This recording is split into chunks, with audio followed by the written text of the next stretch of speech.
Here is my list of 3 lessons that I have learned in 3 years as a full-time creator on YouTube. This might hurt. Number 1, you are not a YouTuber. You make things. Some of those things might be videos. Some of those things might be, cakes.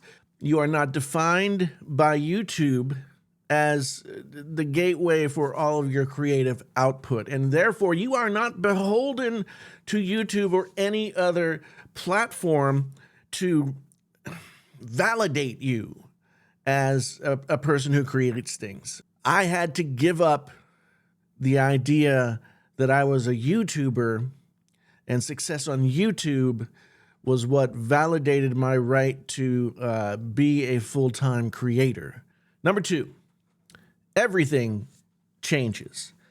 When I left my job 3 years ago, I had all kinds of plans of the kinds of content that I was going to make and the kind of channel that I wanted to have, and I was doing well at the time. I was on cloud 9. I was growing.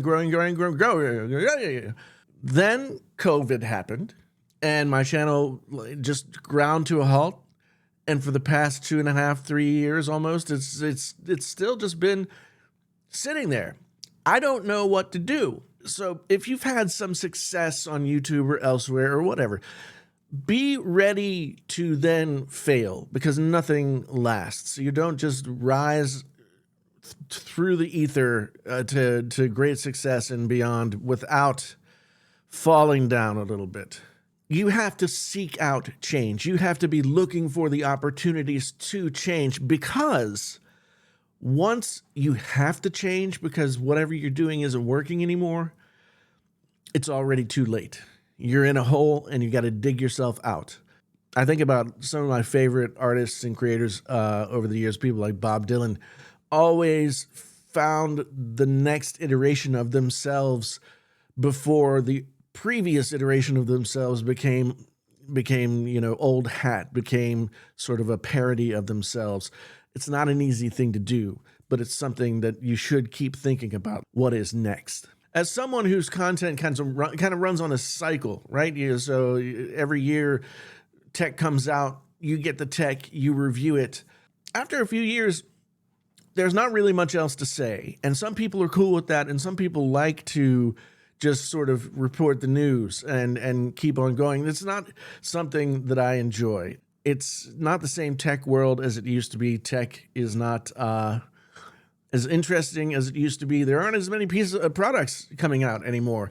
And quite frankly, I have started to really feel weird about my relationship with tech as someone who is promoting the hyper consumer culture, but also as an addict, as someone who has struggled with, I'm an alcoholic, okay? So, but I'm still an addict. And I know that acquiring tech has taken the place of drinking alcohol to serve that kind of need that I had to be fulfilled in some way. And you can't be fulfilled by tech. Tech is an object. It's what you make with tech that actually matters. It's what tech helps you do or what it does for you that actually is the change agent. The tech itself is just an object when not in motion. Number 3, trust no one. No one. And that sounds very cynical, but I'm gonna tell you what I have learned, okay? This is so what I do is my business. It's my business. Like, don't get into my business, but it's also my business. Like the way that I am now supporting myself and I am trying to make money. And there are people out there who can help you do it. There are people out there who want to help you do it. But at the end of the day, it is yours. It's not theirs. So you can only trust them to a certain extent. What you're doing is yours and not theirs, and they won't go as far as you to make it happen. And anyway, no one can really help you. If you're stuck in a place like I've been before, and I am probably now, and have been probably, will be again, where you don't know what to do. You don't know what direction to take. You're trying to find that change that needs to be made, but you can't quite change it. No one can help you. And the more you lean on people, and this is the last and most important one in this trust no one category, the more you come to rely on people, the further you have to fall when they step away.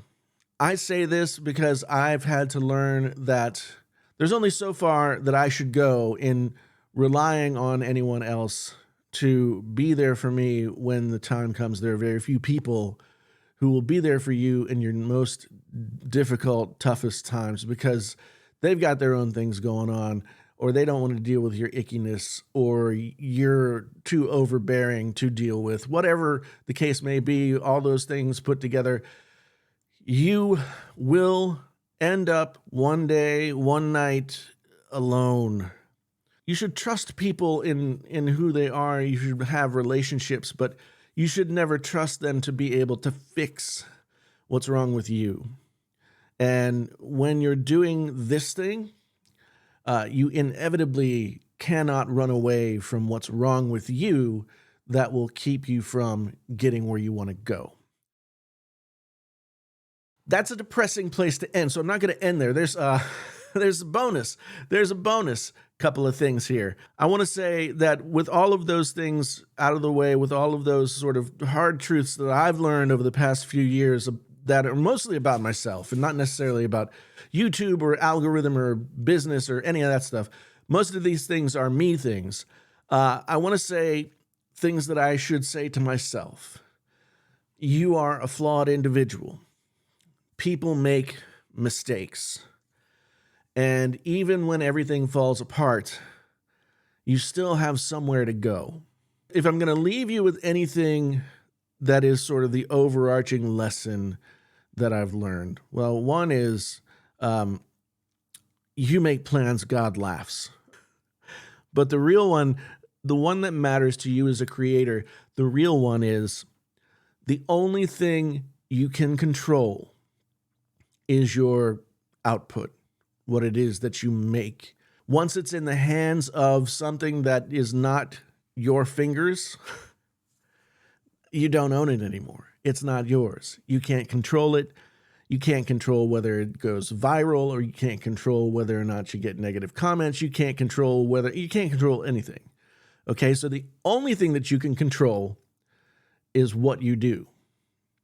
So the only thing that you can do, regardless of what your experience is, whether it's good or bad at that moment, the only thing that you can do is the next thing. Creators create. Writers write.